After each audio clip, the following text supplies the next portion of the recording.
जय हिंद साथियों, Antyodaya civil service academy में आपका स्वागत है। आज हम हमारी मेंस टेस्ट सीरीज़ के टेस्ट 13 जो कि ज्योग्राफी का सेकंड टेस्ट था के मॉडल आंसर देखेंगे।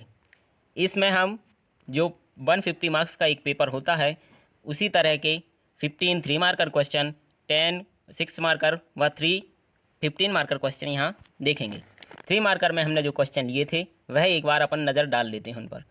चक्रवात और प्रति चक्रवात में अंतर, प्राकृतिक आपदा क्या होती है, सतत कृषि से आप क्या समझते हैं, ड्रिप सिंचाई क्या होती है, राष्ट्रीय आपदा प्रबंधन प्राधिकरण, मध्य प्रदेश की प्रथम सिंचाई परियोजना, मिश्रित कृषि, मध्य प्रदेश के प्रमुख फूड पार्क, सुनामी क्या होती है, मध्य प्रदेश में मृदा के प्रकार, जल संग्रहण प्रबंधन, कालेश्वरम सिंचाई परियोजना, भूकंप के प्रमुख कारण, कच्छ भूकंप 2001 और लास्ट भोपाल गैस त्रासदी। इस तरह हमने यह 3 मार्कर क्वेश्चन देखे। 6 मार्क्स क्वेश्चन में हमने देखा मध्य प्रदेश में खाद्य प्रसंस्करण की संभावनाओं पर प्रकाश डालिए। सेकंड, ग्लोबल वार्मिंग के कारण एवं प्रभाव लिखिए। थर्ड, नर्मदा घाटी विकास परियोजना पर लेख लिखें। फोर्थ है आपदा प्रबंधन के तत्वों का वर्णन करें। Describe the element of disaster management. Madhya Pradesh के प्रमुख फसल चक्र बताइए। 6 था खाद्य प्रसंस्करण उद्योग की समस्याएं हमें बताना था।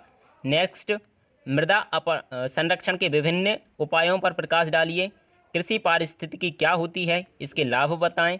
और नेक्स्ट है हरित क्रांति क्या है, मध्य प्रदेश पर इसके प्रभाव हमें बताने थे।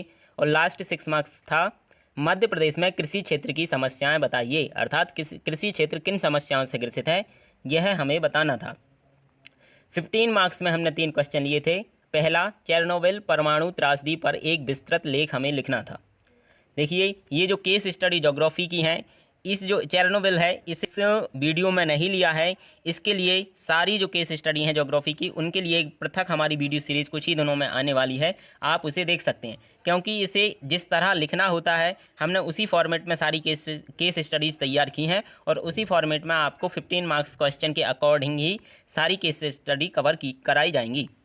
बी हमारा यहाँ पर क्वेश्चन था मध्य प्रदेश में मृदा अपरदन की समस्या, इसके प्रमुख कारण और दुष्परिणामों की चर्चा हमें करनी थी। थर्ड था भारत में अंतर्देशीय जल परिवहन की समस्याएं एवं संभावनाएं बताएं। इस तरह हमारे क्वेश्चन कवर होते हैं। जिन लोगों ने भी हमारी टेस्ट सीरीज ज्वाइन नहीं की है वह चाहें तो इन प्रश्नों को घर पर लिख सकते हैं और हमारी वीडियो के जो मॉडल आंसर हैं उनसे आपके उत्तर को आप चेक भी कर सकते हैं।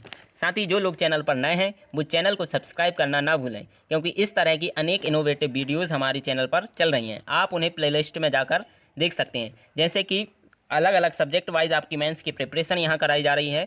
3 मार्कर की एक श्रृंखला हमने चलाई है जो कि सभी सब्जेक्ट से 1000 क्वेश्चन कवर करने का हमारा लक्ष्य हमने रखा है। साथ ही इस वीडियो को आप अधिकतर लोगों को शेयर करना भी ना भूलें। अब यहाँ हम मॉडल आंसर देखेंगे। टेस्ट 13 ज्योग्राफी का ये था। पहला क्वेश्चन हमारा था चक्रवात और प्रति चक्रवात में अंतर। हमने इसे अंतर को 5 पॉइंट यहाँ लिए हैं, एक आधार दे दिया है और दोनों में अंतर बताने का प्रयास किया है। पहला आधार उच्च वायुदाब। देखिए उच्च वायुदाब चक्रवात में जो होता है वो परिधि पर होता है, जबकि प्रति चक्रवात में केंद्र में होता है। दूसरा हवा संचरण। देखिए हमेशा जो हवा होती है उच्च वायुदाब से निम्न वायुदाब की ओर जाती है। तो उच्च वायुदाब जब चक्रवात में परिधि पर है तो जाहिर सी बात है हवा का संचरण परिधि से केंद्र की ओर होगा, जबकि प्रति चक्रवात में यदि केंद्र में उच्च दाब है तो केंद्र से परिधि की ओर वायु का संचरण होगा। थर्ड, हम इसकी दिशा देखेंगे तो उत्तरी गोलार्ध व दक्षिणी गोलार्ध दोनों में इसकी दिशा देखी गई है। उत्तरी गोलार्ध में चक्रवात एंटी क्लॉकवाइज होते हैं, अर्थात घड़ी की सुई के विपरीत दिशा में घूमते हैं, जबकि प्रति चक्रवात उत्तरी गोलार्ध में क्लॉकवाइज घूमते हैं। दक्षिणी गोलार्ध में चक्रवात क्लॉकवाइज घूमते हैं और प्रति चक्रवात दक्षिणी गोलार्ध में एंटी क्लॉकवाइज घूमते हैं। फिफ्थ हमने लिया है वर्षा या मौसम की बात करें तो चक्रवात में तीव्र वर्षा यहाँ देखने को मिलती है, जबकि प्रति चक्रवात में मौसम साफ रहता है। इस तरह हमारा यह पहला 3 मार्कर क्वेश्चन कवर हुआ। इसमें हमने 2 3 मार्कर कवर कर लिए हैं। कैसे कि यदि आपसे चक्रवात पूछा जाए तो उसमें आप यह 5 पॉइंट लिख सकते हैं, और यदि प्रति चक्रवात पूछा जाए तो उसमें भी आप यह 5 पॉइंट लिख सकते हैं। सेकंड हमारा 3 मार्कर क्वेश्चन था प्राकृतिक आपदा। तो इसे हम लिख सकते हैं प्राकृतिक रूप से घटित वे त्वरित घटनाएं जो अपार जन धन की हानि करती हैं। देखिए कोई भी जो प्राकृतिक घटना होती है जब तक जन धन हानि ना करे वह आपदा नहीं कही जा सकती। उदाहरण भूकंप, ज्वालामुखी, बाढ़, सूखा, सुनामी इत्यादि प्राकृतिक आपदा के उदाहरण हैं। इसके क्या परिणाम होते हैं? तो यह विशाल रूप से अवसंरचना का विनाश करती हैं। सेकंड, मानवीय पर्यावरणीय नुकसान भी यह पहुंचाती हैं, अर्थात मानव को क्षति पहुंचाती हैं, पर्यावरण को भी नुकसान यह पहुंचाती हैं। और लास्ट हमने लिया है कि वर्तमान में अधिकांश प्राकृतिक आपदाएं मानव जनित ही मानी जाती हैं, अर्थात कहीं ना कहीं इनके पीछे मानव का ही हाथ होता है। एक उदाहरण से हम समझ सकते हैं, जैसे कि जो बाढ़ की समस्याएं वर्तमान में ज़्यादा आ रही हैं, उनके पीछे कहीं ना कहीं मानव का हाथ है, क्योंकि मानव ने निर्वनीकरण किया, नदियों के जो किनारे हैं उन पर मकान बना लिए, औद्योगिकीकरण किया, शहरीकरण बढ़ाया, इस कारण उनके जो गाद है उनमें जमा हो गई और बाढ़ को बढ़ावा मिलता है। तो अधिकांश जो प्राकृतिक आपदाएं हैं वो कहीं ना कहीं मानव जनित ही वर्तमान में है। थर्ड हमारा 3 मार्कर क्वेश्चन है सतत कृषि। इसे हम 3 अलग अलग डायमेंशन से लिखेंगे। पहला, इसकी परिभाषा, ऐसी कृषि जिसमें पर्यावरण एवं प्रकृति को कोई नुकसान ना हो। परिभाषा क्या थी? ऐसी कृषि जिसमें पर्यावरण एवं प्रकृति को कोई नुकसान ना हो। उपाय क्या है, मतलब किस तरह हम सतत कृषि कर सकते हैं? जैविक खादों का प्रयोग करके, कृषि पारिस्थितिकी अपनाकर। देखिए कृषि पारिस्थितिकी क्या है उसे हमने नेक्स्ट क्वेश्चन में लिया है आगे, तो उसे हम समझेंगे। और थर्ड, फसल चक्र अपनाकर। इससे क्या लाभ हमें होंगे? पहला, उर्वरता बनी रहेगी। दूसरा, पर्यावरण संरक्षण होगा, अर्थात पर्यावरण को नुकसान नहीं होगा। तीसरा, पौष्टिक आहार प्राप्ति। इस तरह हम सतत कृषि को 3 नंबर में लिख सकते थे। फोर्थ हमारा क्वेश्चन है ड्रिप सिंचाई। इसका अन्य नाम है टपकन सिंचाई। इसकी हम परिभाषा देखेंगे तो पानी को सीधे पौधों की जड़ों तक बूंद बूंद कर पहुंचाना ड्रिप सिंचाई के अंतर्गत आता है। इसमें क्या उपाय किए जाते हैं, अर्थात किस तरह से पानी को पहुंचाया जाता है? तो पाइप एवं नोजल की सहायता से जड़ में पानी पहुंचाना, यह इसका ड्रिप सिंचाई का उपाय है। इससे लाभ क्या होगा? पहला लाभ कि पानी के अपव्यय से बचाव, अर्थात अत्यधिक पानी खर्च करना नहीं पड़ेगा। दूसरा, अधिक उत्पादकता कैसे होगी? हम कम पानी उपयोग कर रहे हैं और अधिक उत्पादकता कैसे होगी? तो इसके लिए समझिए कि जहाँ पानी नहीं है, अर्थात जहाँ पानी की कमी है, तो वहाँ भी कम सिंचाई में या कम पानी में सिंचाई की जा सकती है। तो इस तरह उस क्षेत्र में हम उत्पादन को बढ़ा सकते हैं।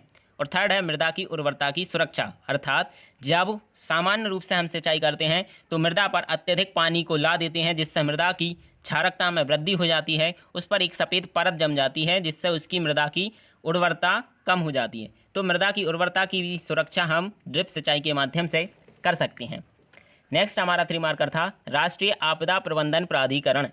इसे हम लिखेंगे गठन इसका 30 मई 2005 को हुआ। अधिनियम भी आया था, राष्ट्रीय आपदा प्रबंधन अधिनियम 2005, तो उसी के तहत इसका गठन किया गया। इसके अध्यक्ष प्रधानमंत्री जी होते हैं, पदेन होते हैं। पदेन अध्यक्ष का होता है तो ऐसे व्यक्ति जो किसी अन्य पद पर रहते हुए किसी दूसरी संस्था के अध्यक्ष बन जाते हैं, उन्हें हम पदेन अध्यक्ष कहते हैं। कार्य, आपदा के पूर्व, आपदा के दौरान एवं आपदा पश्चात नियमन, नियंत्रण एवं प्रबंधन संबंधी कार्यों का संचालन राष्ट्रीय आपदा प्रबंधन प्राधिकरण द्वारा किया जाता है। गृह मंत्रालय के अधीन यह कार्यरत है। इस तरह हमने 4 फैक्ट इस क्वेश्चन में लिए। अगला था मध्य प्रदेश की प्रथम सिंचाई परियोजना का नाम हमें बताना था। देखिए जब कोई क्वेश्चन वाक्य के रूप में लिखा हो तो हम आंसर भी उसी फॉर्मेट में देने का प्रयास करते हैं, और जब इनमें एक फैक्ट देने की कोशिश की जाए तो वहाँ आप कोशिश करें कि उसके संगत या उसके ऐड कर कई अन्य पॉइंट भी आप जोड़ सकें। जैसे हमने यहाँ बताया मध्य प्रदेश की प्रथम सिंचाई परियोजना गांधी सागर परियोजना है।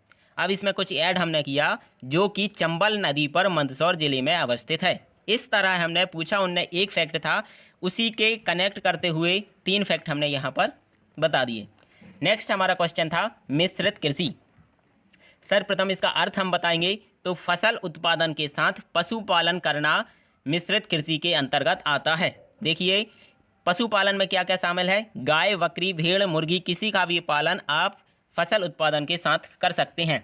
कई लोगों ने यहाँ लिखा है कि एकाधिक फसलों का उत्पादन मिश्रित कृषि है। वह मिश्रित कृषि नहीं, मिश्रित फसल कहलाती है। मिश्रित कृषि अर्थात फसल उत्पादन के साथ पशुपालन करना। लाभ क्या होंगे इसके? तो पहला लाभ दोहरी आर्थिक आय, अर्थात आपको दोहरा लाभ होगा। एक तो आपको फसल भी मिल रही है और दूसरा जो पशुपालन कर रहे हैं आप, उससे आपको डेयरी उत्पाद भी प्राप्त होंगे।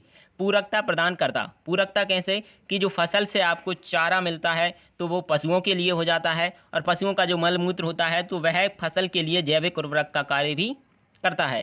थर्ड है प्रच्छन्न बेरोजगारी में कमी, अर्थात जो कृषि में छुपी हुई बेरोजगारी है उसमें कमी होगी कि जिस जिस समय आप फसल में नहीं लगे रहेंगे उस समय आप पशुपालन के कार्यों में संलग्न रहेंगे।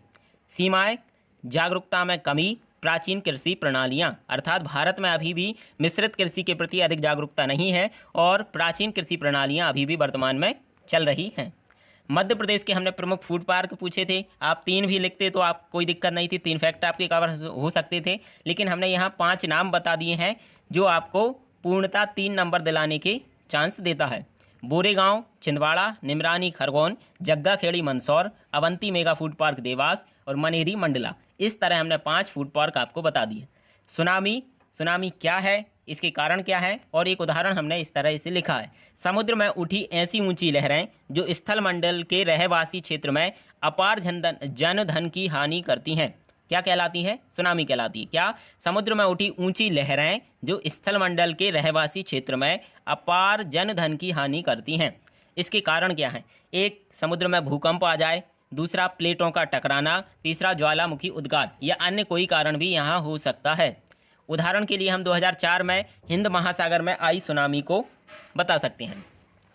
अगला हमारा क्वेश्चन था मध्य प्रदेश में मृदा के प्रकार हमें बताने थे।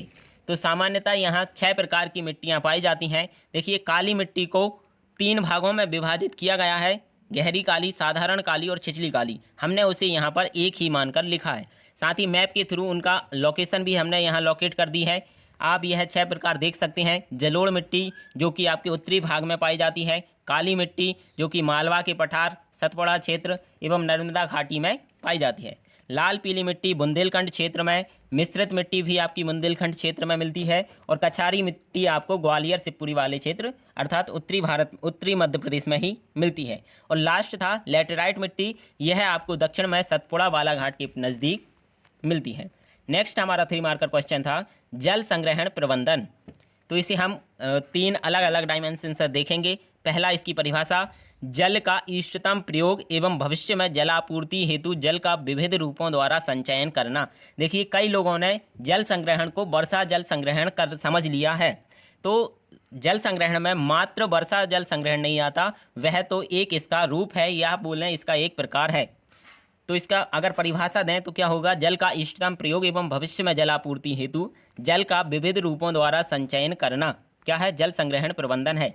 इसके प्रकार, वर्षा जल संग्रहण करते हैं, भूमिगत जल संग्रहण, और थर्ड कृषि जल संग्रहण, अर्थात कृषि में कम जल का उपयोग किया जाए, इस तरह इसे हम समझ सकते हैं। लाभ क्या होंगे? तो आप बाढ़ सूखा से बचाव होगा, पेयजल सिंचाई जल उपलब्धता आपकी सुनिश्चित हो सकेगी। नेक्स्ट था कालेश्वरम सिंचाई परियोजना।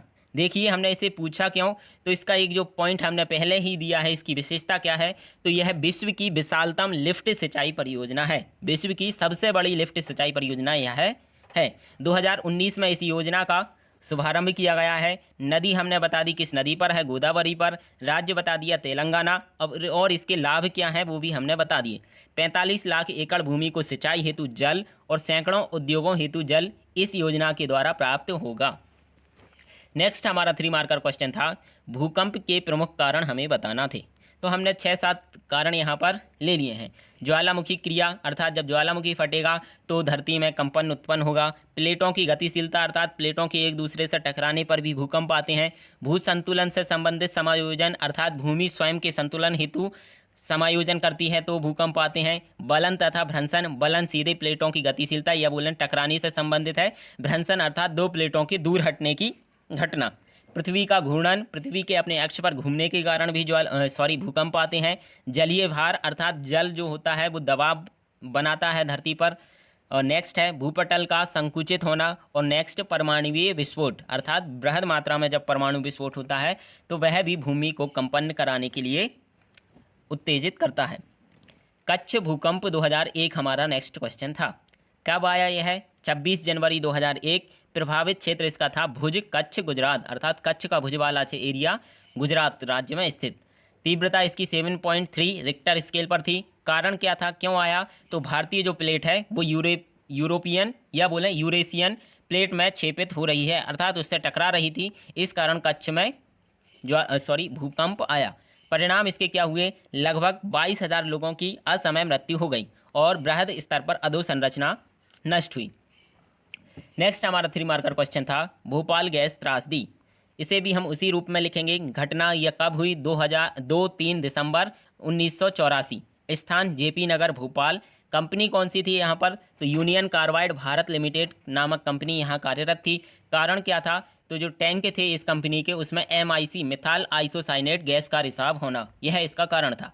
परिणाम लगभग 15,000 लोगों की असमय मृत्यु हुई। त्वचा रोग, शिशु मृत्यु दर आदि में वृद्धि हुई, अर्थात कई इस प्रकार के त्वचा रोगों ने जन्म लिया और जो शिशु मृत्यु दर थी उसमें लगभग 200% तक की वृद्धि यहाँ पर देखने को मिली। इस तरह हमारे 3 मार्कर क्वेश्चन कंप्लीट हुए। अब हम 6 मार्क्स क्वेश्चन की यहाँ पर बात करेंगे। पहला हमारा क्वेश्चन था 6 मार्क्स में, मध्य प्रदेश में खाद्य प्रसंस्करण की संभावना हमें बतानी थी। तो इसे हमने भूमिका लिख दी छोटी सी, कृषि पशु उत्पादों की आयु वृद्धि एवं मूल्य वृद्धि करना खाद्य प्रसंस्करण है। इसे हमने 1.5 लाइन में यहाँ भूमिका दी। अब क्या संभावना यहाँ पर हो सकती हैं, उन्हें हमने पॉइंट वाइज यहाँ पर लिया है। पहली संभावना कि मध्य प्रदेश कृषि प्रधान राज्य है, यहाँ जो प्रमुख व्यवसाय है वह कृषि ही है। सेकंड, 70% जनसंख्या ग्रामीण है जो कि प्रत्यक्ष या परोक्ष रूप से कृषि पर निर्भर है। थर्ड, लगातार 5 वर्ष या 5 बार कृषि कर्मण अवार्ड हमने जीता है, तो जो क्या बताता है, यह मध्य प्रदेश में कृषि के उत्पादकता या बृहद उत्पादन को दर्शाता है।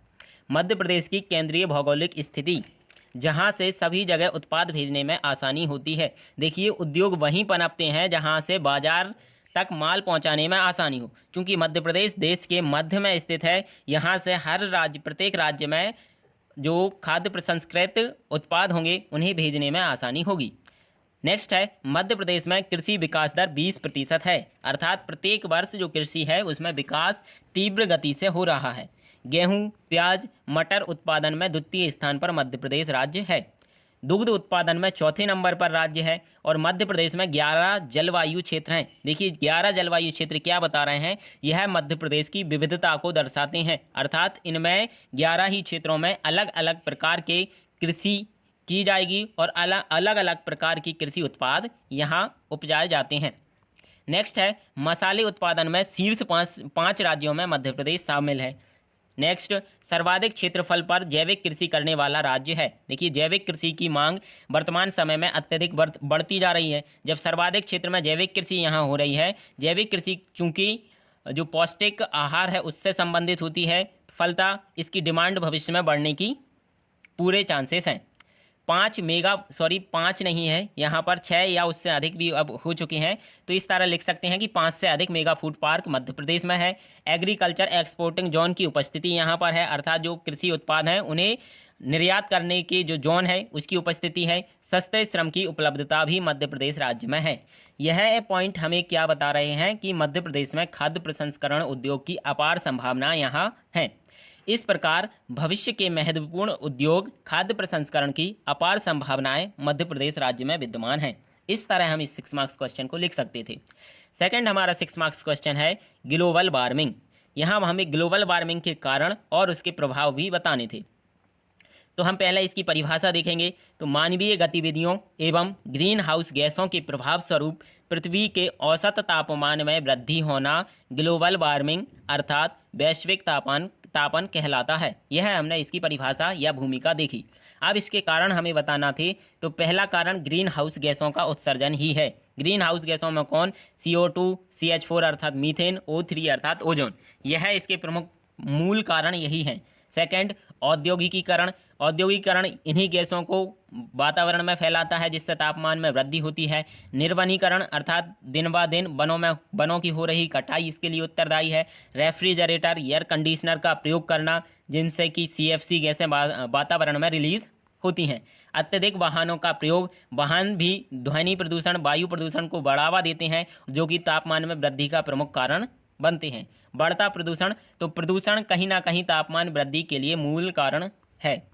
इस तरह हमने यह कारण देखे। अब इसके प्रभाव हम देखेंगे। पहला प्रभाव, पृथ्वी के औसत तापमान में वृद्धि। तो जाहिर से उसका नाम ही है ग्लोबल वार्मिंग, तो पृथ्वी के तापमान में वृद्धि करेगा। सेकंड, जब तापमान बढ़ेगा तो जो ग्लेशियर हैं वह पिघलने लगेंगे, जब ग्लेशियर पिघलेंगे तो समुद्र के जल स्तर में वृद्धि होगी। यह 3 पॉइंट यहाँ हमने देखे। फोर्थ है जलवायु परिवर्तन। परिवर्तन कैसे कि ताप आपका बढ़ जाएगा, बाढ़ आएगी, सूखा आने लगेगा, अर्थात बरसात की कोई निरंतरता नहीं रहेगी, फलस्वरूप सूखा बाढ़ जैसी घटनाएं निरंतर देखने को मिलेंगी। अधिक ताप जब होगा, वृक्षारोपण नहीं होगा तो रेगिस्तान विस्तार की दर भी बढ़ जाएगी। फसल चक्र दुष्प्रभावित हो जाएगा, अर्थात जब फसल को पकना था उसका वह टाइम निश्चित नहीं रहेगा, समय से पूर्व फसलें पकने लगेंगी। वर्षा प्रतिरूप में परिवर्तन, अर्थात जिस समय बरसात होनी थी उस समय पर बरसात नहीं होगी।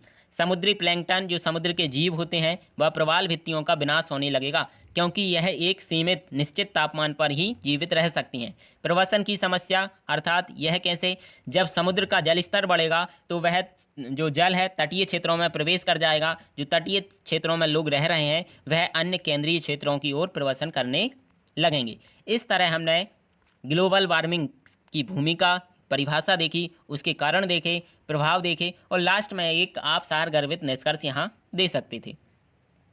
नेक्स्ट हमारा क्वेश्चन था नर्मदा घाटी परियोजना। देखिए एमपीपीएससी में हर बार किसी ना किसी एक परियोजना से क्वेश्चन बनता है, तो आप इन परियोजनाओं को, जैसे कि चंबल घाटी परियोजना हुई, को अच्छे से याद रख लीजिए। इनके आगामी मुख्य परीक्षा में भी आने की पूर्ण संभावनाएं हैं। यह राज्य की सबसे बड़ी नदी घाटी परियोजना है, जिस पर 29 बृहद, 135 मध्यम व 3000 लघु योजनाएं क्रियान्वित हैं। और हमने एक डाटा दिया कि बिजली उत्पादन में इसका 1500 मेगावाट है योगदान, और सिंचाई में लगभग 27.11 लाख हेक्टेयर में सिंचाई की जाती है। इस पर 4 प्रमुख बांध बने हैं इस योजना में, तो हम उनको देखेंगे। पहला सबसे बड़ा जो है सरदार सरोवर, अभी 2017 में इसका उद्घाटन किया गया है। भरूच जो गुजरात का एक जिला है उसमें यह स्थित है, और 4 राज्यों की यह संयुक्त परियोजना है, जिनमें मध्य प्रदेश, गुजरात, महाराष्ट्र, राजस्थान शामिल हैं। सिंचाई की बात करें तो लगभग 11 लाख हेक्टेयर क्षेत्र इसके द्वारा सिंचित होता है। सेकंड हमने लिया इंदिरा सागर, यह पुनासा खंडवा में स्थित है। सिंचाई लगभग 1.23 लाख हेक्टेयर में होती है। बिजली उत्पादन 1000 मेगावाट होता है। थर्ड है ओमकारेश्वर परियोजना, यह भी खंडवा में है। सिंचाई लगभग 1.47 लाख हेक्टेयर में होती है। बिजली 520 मेगावाट उत्पादित होती है। महेश्वर परियोजना है लास्ट, खरगोन जिले में स्थित है। विद्युत उत्पादन लगभग 400 मेगावाट इसके द्वारा होता है। इस तरह हमने नर्मदा घाटी विकास परियोजना को देखा। नेक्स्ट हमारा क्वेश्चन था आपदा प्रबंधन के तत्व हमें बताना थे। आपदा प्रबंधन अधिनियम 2005 के अनुसार, पहले हमने इसकी भूमिका देखी है। आपदा प्रबंधन का अर्थ उन उपायों की योजना, आयोजन, समन्वय और कार्यान्वयन की एक सतत और एकीकृत प्रक्रिया है, जो किसी भी आपदा के जोखिम को कम करने या उसकी गंभीरता और परिणामों को न्यून करने के लिए आवश्यक है। देखिए, जब कभी आप किसी अधिनियम के थ्रू या किसी संस्था, जो कि प्रसिद्ध संस्था है, उनके द्वारा कोई परिभाषा देते हैं, तो वह आपके आंसर को अधिक प्रभावी बना देती है। अब हम इसके तत्व देखेंगे। पहला तत्व है तैयारी। तो आपदा का प्रभाव न्यून हो, इसके लिए हमें पहले से ही तैयारी करके रखना चाहिए। दूसरा, विभिन्न आपदाओं से बचाव का ज्ञान हमें होना चाहिए। हमें नहीं, सभी लोगों को इसका ज्ञान पहले से होना चाहिए। थर्ड, आपदा के मुकाबले हेतु हम सक्षम होना चाहिए। ज्ञान हमें हो और हमारी यह तैयारी भी हो कि हम उससे निपट सकें। सेकंड है प्रतिक्रिया। आपदा के समय और तुरंत बाद प्रतिकूल प्रभावों को कम करने हेतु हमें त्वरित प्रतिक्रिया देना चाहिए। पुनर्प्राप्ति। पुनर्प्राप्ति क्या है कि भौतिक ढांचे जो आपदा से नष्ट हो गए हैं उनका पुनर्निर्माण, आर्थिक बहाली, अर्थात आर्थिक रूप से जो नष्ट हुए सामान है उसकी पुनः बहाली की जाए और स्वास्थ्य सुविधाएं सभी तक पहुंचाई जाएं। फोर्थ हमारा घटक है रोकथाम, अर्थात भविष्य की आपदा घटनाओं को कम करने या समाप्त करने के हमें उपाय करना चाहिए। देखिए, आपदा को हम किस तरह रोक सकते हैं कि जब कोई सुनामी आती है तो हमें पहले से ही सचेत हो गए, तो जो तटीय क्षेत्र हैं उन्हें खाली कर देना चाहिए। बाढ़ आती है तो जो नदी का मुहाना है उस पर हमें नहीं बसना चाहिए, उससे कुछ दूर मकानों का निर्माण होना चाहिए। तो इस तरह हम इन आपदाओं को कम कर सकते हैं। खाद्य प्रसंस्करण उद्योग की समस्याएं हमें बताना था। अगला क्वेश्चन हमारा था खाद्य प्रसंस्करण उद्योग की समस्याएं बताइए। खाद्य प्रसंस्करण से आशय कृषि एवं डेयरी उत्पादों की आयु वृद्धि व मूल्य वृद्धि करने से है। प्रमुख समस्याएं क्या हैं? पहला, बुनियादी संरचना का निम्न स्तर, अर्थात भारत में जो है अधोसंरचना अभी निम्न स्तर की दशा में है। परिवहन की समस्या यहाँ पर है, इस तरह यह पहली समस्या हमने बताई। सेकंड पॉइंट है, इस क्षेत्र में निवेश की कमी है, अर्थात लोग इस क्षेत्र में ज़्यादा निवेश करने के लिए आकर्षित नहीं है, क्योंकि यह एक ऐसा उद्योग है जो त्वरित लाभ नहीं प्रदान करता, यह दीर्घ समय बाद लाभ प्रदान करता है। भारत में शीत भंडार गृहों की कमी, जिसके कारण अधिकांश जो खाद्य पदार्थ है वह खराब हो जाता है और उसका समुचित उपयोग नहीं हो पाता। खाद्य प्रयोगशालाओं की कमी, अर्थात जो फूड टेस्ट होता है उनकी यहाँ पर कमी है। फलतः नए उद्योग एवं इस क्षेत्र में नए कार्य हेतु प्रोत्साहन नहीं मिल पाता। खाद्य प्रसंस्करण के क्षेत्र में राष्ट्रीय नीति का अभाव यहाँ पर है। एपीएमसी के कारण कच्चे माल की उपलब्धता की समस्या, एपीएमसी जो है उसके कारण कच्चा माल भी कंपनियों को नहीं मिल पाता है। कृषकों में जागरूकता की कमी है। प्रशिक्षित मानव संसाधन का अभाव है। देश में आधुनिक प्रौद्योगिकी एवं अनुसंधान एवं विकास की कमी है, अर्थात वर्तमान में इस क्षेत्र में नवीन तकनीकों का आगमन अभी नहीं हुआ है। साथ ही लास्ट समस्या है जांच मानकों में एक रूपता का अभाव, अर्थात जो जांच होती है उसमें अभी समानता विद्यमान नहीं है। इस तरह यह प्रमुख समस्या हमने खाद्य प्रसंस्करण उद्योग की देखी। निष्कर्ष हमने देखा, खाद्य प्रसंस्करण को भविष्य के उद्योग की संज्ञा दी जाती है, अर्थात यह एक भविष्य का उद्योग है। इसमें निवेश एवं तकनीक को बढ़ावा देकर किसानों की आर्थिक दशा को सुदृढ़ बना सकते हैं, अर्थात हम इसे बढ़ावा देकर न केवल औद्योगिक विकास करेंगे अपितु किसानों की आय भी हम बढ़ा सकते हैं। नेक्स्ट हमारा क्वेश्चन था मृदा संरक्षण। मृदा मानव जीवन का आधार है, इसलिए इसका संरक्षण अपरिहार्य है। यह हमने इसकी भूमिका देखी। उपाय क्या हो सकते हैं मृदा संरक्षण हेतु? पहला, वृक्षारोपण। तो इससे लाभ क्या होगा? वृक्ष मृदा के कटाव को रोकते हैं। सेकंड, बांध बनाना। बांध जब बन जाएगा तो जल के तीव्र प्रवाह को हम रोक सकते हैं, जिससे मृदा अपरदित नहीं होगी। थर्ड, पशुचारण पर नियंत्रण। पशुचारण जब नियंत्रित होगा तो जो चारा है वो भूमि को ढक लेगा, जिसके कारण अपरदन नहीं हो पाया। खेतों की मेड़ बनाना, ताकि तीव्र वेग से पानी खेतों से बाहर ना निकल पाए। नेक्स्ट है फसल चक्र अपनाना। फसल चक्र भी कहीं ना कहीं मृदा अपरदन को रोकता है। नेक्स्ट है जैविक अपशिष्टों का प्रयोग करना चाहिए। ढालों की लंबवत जुताई करना। ढालों की लंबवत जुताई करने से कम अपरदन की समस्या होती है। पहाड़ी क्षेत्रों में सीढ़ीनुमा खेत बनाना चाहिए। वनों की सुरक्षा, ताकि पेड़ जो है प्राकृतिक तटबंध की भांति कार्य करें और मृदा अपरदन को रोकें। पट्टियों में खेती करना। रासायनिक उर्वरकों का प्रयोग वैज्ञानिक ढंग से करना, ताकि मृदा उर्वरता बनी रहे। देखिए मृदा में किस चीज़ की कमी है उसे हम टेस्टिंग करना चाहिए उसकी, और उसी अनुरूप रासायनिक उर्वरकों का प्रयोग हमारे द्वारा किया जाना चाहिए। मृदा स्वास्थ्य कार्ड योजना का प्रभावी क्रियान्वयन। मृदा स्वास्थ्य कार्ड क्या है? जो कि मृदा की जाँच करता है। मृदा परीक्षण गृहों का जीर्णोद्धार कराना। जो मृदा परीक्षण है केंद्र, अभी उनमें जंग छाई हुई है। अधिकांश राज्यों में इन केंद्रों पर प्रशिक्षित कर्मचारी नहीं है, और जो किसान है वह भी इस क्षेत्र में ज़्यादा जागरूक नहीं है। इस क्षेत्र में जागरूकता फैलाना और मृदा परीक्षण गृहों का पुनः जीर्णोद्धार कराना आदि कार्य द्वारा हम मृदा संरक्षण कर सकते हैं। लास्ट हमारा है झूम कृषि पर सख्ती से रोक लगाई जानी चाहिए। उपरोक्त उपायों द्वारा मृदा की उत्पादन क्षमता बढ़ाई जा सकती है। इस तरह हमारा यह क्वेश्चन कंप्लीट हुआ। नेक्स्ट हमारा 6 मार्क्स क्वेश्चन था कृषि पारिस्थितिकी क्या है, इसके लाभ बताइए। पहले हम इसकी परिभाषा देखेंगे।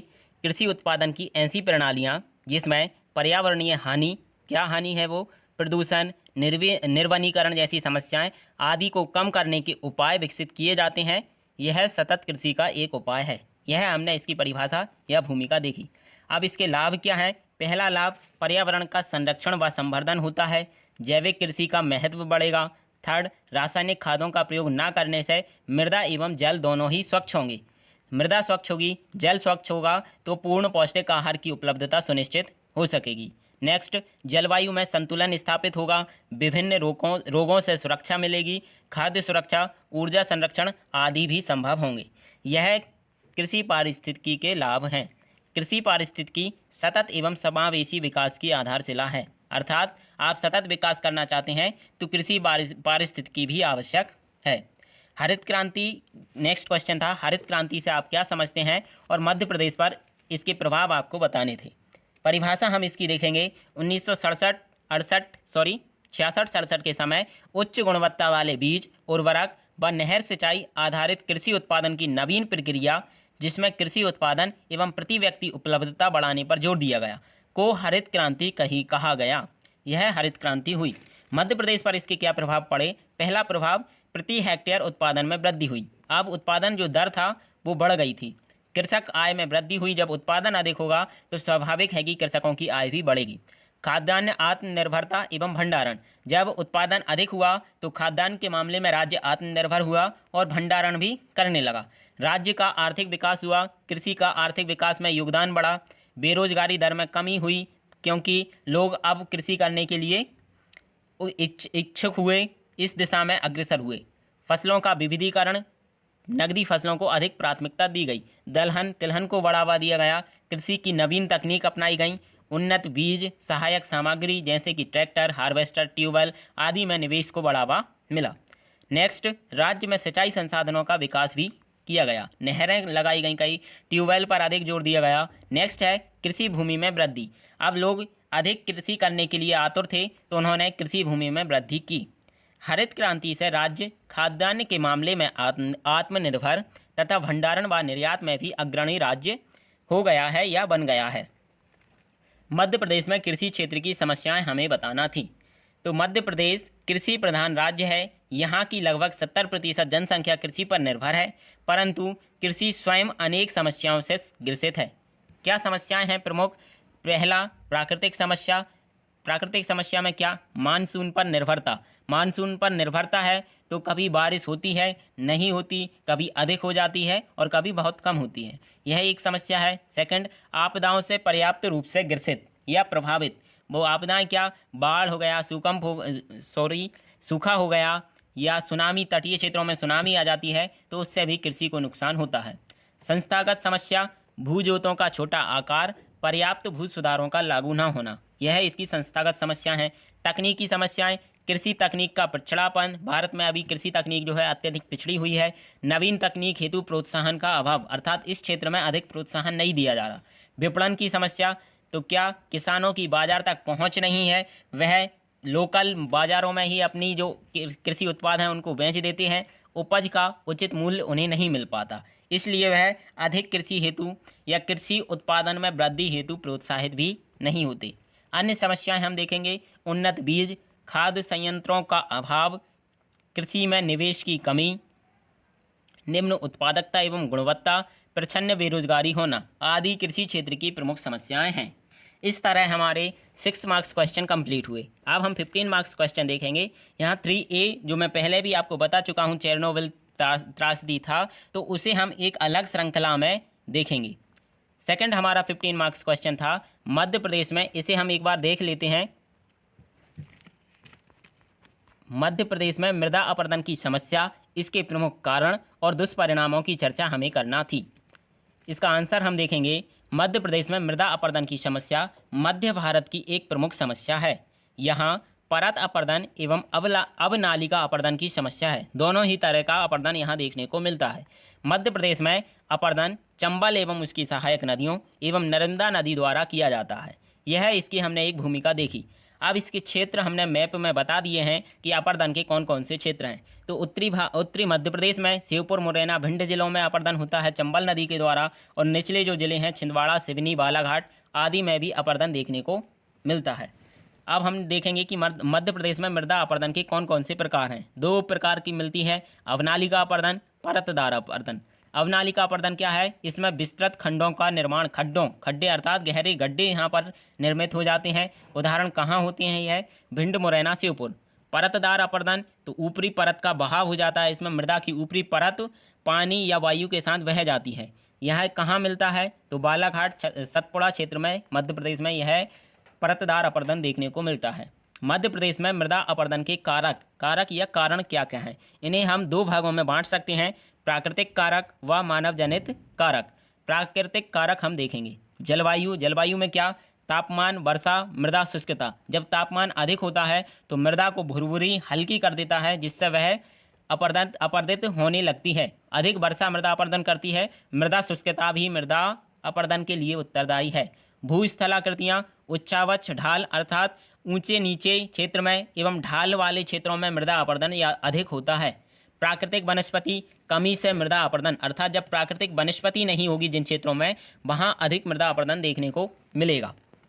मृदा प्रकृति अर्थात मृदा कैसी है वह भी अपरदन को प्रभावित करती है। कणों का आकार, कितने बड़े बड़े उसके कण हैं, ह्यूमस अंश कितना है, यह भी मृदा अपरदन को प्रभावित करता है।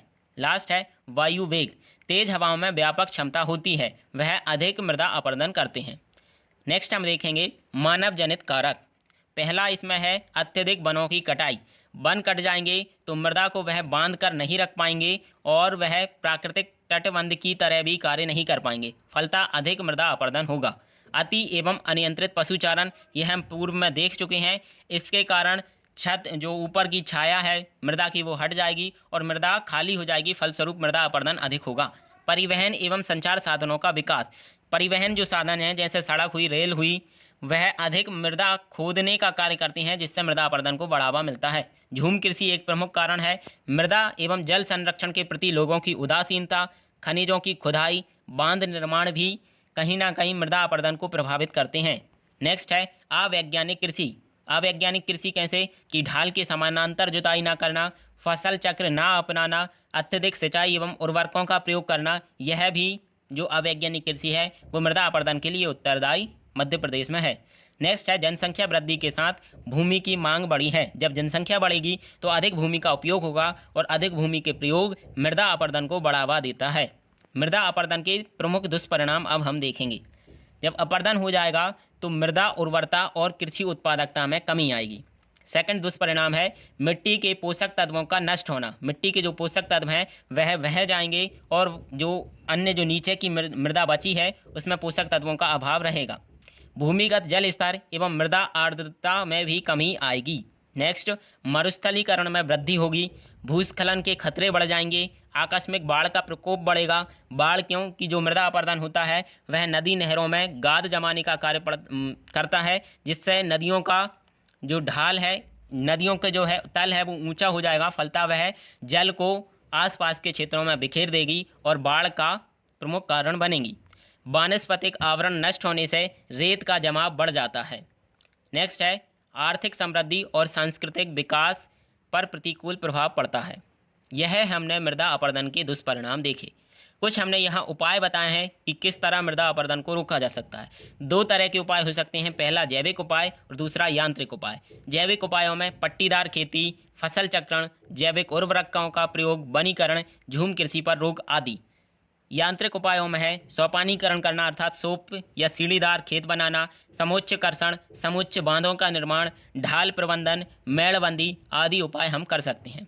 निष्कर्ष में हमने देखा है मृदा मानव सभ्यता का पालना होती है, इसी में समाज व संस्कृति का विकास होता है। अपरदन मृदा की प्रमुख समस्या है, जिसे रोककर हम आर्थिक सामाजिक विकास को बढ़ावा दे सकते हैं। इस तरह हमने यह क्वेश्चन देखा। नेक्स्ट हमारा क्वेश्चन था भारत में, क्वेश्चन हम देख लेते हैं। भारत में अंतर्देशीय जल परिवहन की समस्याएं एवं संभावनाएं हमें बताना थी। देखिए कई लोगों ने इसमें जहाज़ परिवहन अर्थात जो समुद्री परिवहन होता है उसे भी शामिल किया है, वह इसके अंतर्गत नहीं आएगा। इसमें जो देश के अंतर्गत नहर, झील एवं नदियों के द्वारा जो जल परिवहन होता है उसको अंतर्देशीय जल परिवहन के अंतर्गत सम्मिलित किया जाता है।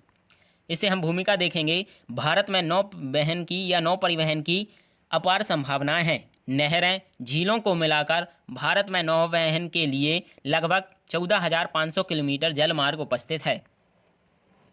भारत के प्रमुख जलमार्ग हमने यहाँ बता दिए हैं कुछ, तो जो 6 तो हैं वो लगभग बन चुके हैं और इस तरह लगभग 101 प्रस्तावित भारत में हैं। NW national waterway first Allahabad से हल्दिया गंगा नदी पर है। NW2 सादिया से धुबरी ब्रह्मपुत्र नदी पर। नेशनल वाटरवे थर्ड कोल्लम से कोझिकोड पश्चिम तटीय नहर पर। NW4 काकीनाडा से पुडुचेरी कृष्णा नदी पर। NW5 तलचर से धमरा महानदी पर है और NW6 लखीपुर से भंगा बराक नदी पर स्थित है। और कुछ हमने मध्य प्रदेश में देखे हैं, तो नेशनल वाटरवे 24 चंबल नदी पर स्थित है। नेशनल वाटरवे 19 बेतवा नदी पर। नेशनल वाटरवे 73 नर्मदा पर और नेशनल वाटरवे 100 ताप्ती नदी पर स्थित है। इस तरह हमने एक डाटा यहाँ पर उपलब्ध करा दिया। नेक्स्ट हम लिखेंगे लेकिन अभी भी भारत में जल परिवहन कुल परिवहन का छोटा भाग है, अर्थात जो देश में कुल परिवहन होता है उसका मामूली अंश ही जल परिवहन के द्वारा किया जाता है। यह इसकी क्या बता रहा है, यह समस्या बता रहा है। तो अब हम इसकी समस्याएं देखेंगे। जल परिवहन की प्रमुख समस्याएं क्या क्या हैं। अंतर्देशीय जल परिवहन की समस्या हमें देखना है। पहली, भौगोलिक चुनौतियां। इसमें क्या क्या हम दे सकते हैं। नदी नहरों की लवणता में भिन्नता होती है। देखिए, लवणता कहीं ना कहीं परिवहन को प्रभावित करती हैं, नदी परिवहन को प्रभावित करती हैं, तो इनकी नहरों नदियों की लवणता भिन्नता इसके समक्ष एक प्रमुख चुनौती है। सेकंड, पर्वतीय पठारी क्षेत्रों में नदियों का बहाव, अर्थात जो भारत में है, जो दक्षिण भारत की राज्य हैं, अधिकांश नदियाँ पर्वतीय पठारी क्षेत्रों में बहती हैं। इन क्षेत्रों में परिवहन की सुविधा उपलब्ध नहीं हो पाती। नदियों में अनेक जलप्रपात की उपस्थिति है, जैसे कि अपन नर्मदा नदी की बात कर लें, कई सारे जलप्रपात हैं, तो इन क्षेत्रों में नदी परिवहन नहीं किया जा सकता। दूसरा, तकनीकी चुनौतियां। इनमें क्या है, जल मार्गों की कम गहराई है तो इनमें परिवहन नहीं हो पाएगा। नदियों में पानी का अभाव है, अर्थात कम पानी है। सतत वाहिनी नदियों की कमी, जो दक्षिण भारत की अधिकांश नदियां हैं वह वर्ष वाहिनी नहीं है, जिससे एक लंबे समय तक नदी परिवहन नहीं किया जा सकता। नियामक चुनौतियां हैं, क्या है, जल मार्गों के एकीकरण में वर्तमान में बाधा है। औद्योगिक इकाइयों के एकीकरण के मॉडल में कमी। थर्ड, तटवर्ती समुद्री यातायात या जल यातायात में भिन्नता उपस्थित होना, यह इसकी नियामक चुनौतियां हैं। अन्य समस्याओं की बात करें तो डीजल तेल रिसने से प्रदूषण की समस्या बढ़ती है, यह भी एक प्रमुख पर्यावरणीय समस्या है। मछुआरों द्वारा विरोध, क्योंकि जल में नदियों में परिवहन करने से मछलियां भाग जाती हैं, तो इस कारण मछुआरों द्वारा इनका विरोध भी किया जाता है। भारत में अंतर्देशीय जल परिवहन की संभावना हमें बताना था, यह क्वेश्चन का दूसरा भाग था। तो भारत में कुल 14,500 किलोमीटर जलमार्ग उपस्थित है, नौवहन हेतु उपलब्ध है, यह इसकी पहली संभावना। सरकार द्वारा 101 से अधिक राष्ट्रीय जलमार्गों की घोषणा की जा चुकी है, दूसरी संभावना हमने देखी। नेक्स्ट, रोजगार की संभावना। एक जो हमारा राष्ट्रीय यातायात विकास नीति है, तो उसने 1 लाख निवेश पर 33 लोगों को रोजगार मुहैया कराया इस क्षेत्र में, तो यह अधिक रोजगार सृजन करने वाली योजना है। पर्यावरणीय मित्र है, तो एक जो संस्था है IWT के अनुसार नौवहन अन्य परिवहन की तुलना में कम ऊर्जा खपत करता है तथा पर्यावरण के लिए भी नुकसानदायक नहीं है, वह उसके लिए लाभप्रद है। लागत में कमी आएगी। नौवहन अन्य की अपेक्षा, जैसे जो हवा परिवहन है, रेल द्वारा परिवहन है, उसकी अपेक्षा कई गुना बहुत ज़्यादा सस्ता पड़ता है। उत्तर भारतीय राज्यों में वर्षवाहिनी नदियों की उपलब्धता, अर्थात जो अधिकांश उत्तरी भारतीय राज्य की नदियां हैं वह वर्षवाहिनी होती हैं, तो फलतः उनमें 12 महीने नदी परिवहन किया जा सकता है। अंतर्देशीय जल परिवहन आर्थिक दृष्टि से कम खर्चीला तथा पर्यावरणीय दृष्टि से पर्यावरणीय मित्र है। भारत में अंतर्देशीय जल परिवहन के विकास हेतु 1986 में भारतीय अंतर्देशीय जलमार्ग प्राधिकरण की स्थापना की गई। इस तरह हमारा डिस्कशन खत्म हुआ। आगे इसी तरह के वीडियो देखने के लिए आप हमारे चैनल को सब्सक्राइब करना ना भूलें। साथ ही वीडियो आपको अच्छा लगा हो तो वीडियो को लाइक व शेयर भी कर दें, ताकि हमें मोटिवेशन प्राप्त होता रहे। और अन्य जो हमारी वीडियोज़ हैं उनकी लिंक भी हमने वीडियो के डिस्क्रिप्शन में दी है, आप उन्हें जाकर देख सकते हैं। जय हिंद, धन्यवाद।